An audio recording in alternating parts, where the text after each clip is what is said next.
السماء بناها رفع سمكها فسواها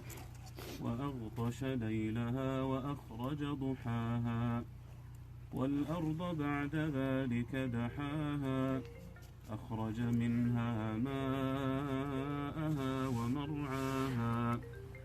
والجبال أرساها متاعا لكم ولأنعامكم فإذا جاءت الطامة الكبرى يوم يتذكر الإنسان ما سعى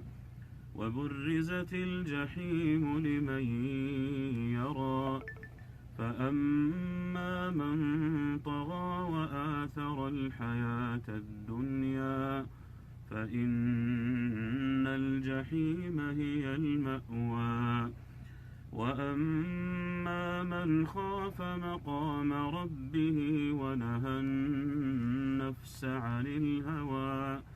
فإن الجنة هي المأوى يسألونك عن الساعة أيان مرساها فيم أنت من ذكراها